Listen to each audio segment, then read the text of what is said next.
இப்போ உனக்கு பிடிச்ச மாதிரி ஹேர் ஸ்டைல் பண்ணணும்னு உனக்கு பிடிச்சிருக்குல்ல, அதை அவன் செய்வான், நீ நான் செய்வ? நீ போய் மண்டையை கொடுத்துட்டு இப்படி வெட்டுன்னு சொல்லுவ, இப்படி இப்படி வேணும்ப. அவன் அதுக்கு தகுந்த அறிவோட தானடா வெட்டணும். டபக்குன்னு மீசையை ஒரு பக்கம் இழுத்து விட்டானா செய்யும் போயிடும், தெரியுமில்ல அவன் மீசை. அப்ப நீ யாரை மதிக்கணும்? உன் மீசை அழகாக இருக்கணும்னா நீ உனக்கு அது முக்கியமா இருக்குல்ல. எடுத்துட்டா அசிங்கமா இருக்குன்னு உனக்கு தோணுது இல்ல, மொட்டை அடிச்சா அசிங்கமா இருக்குன்னு தோணுது இல்ல. அப்ப அவ்வளவு முக்கியமானவன் டக்குன்னு பிளேடு தானே வச்சிருக்கான். அவன் மீசையும் எடுப்பான், டபக்குன்னு கழுத்துலையும் வச்சானா என்ன பண்ணுவான்?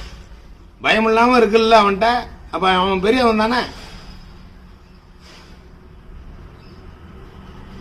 இதெல்லாம் புரியாம என்னமோ அப்படின்ட்டு எல்லாம் அவன் வாழ்ந்துட்டு தாண்டா இருக்கான், வேற வழி இல்லாம.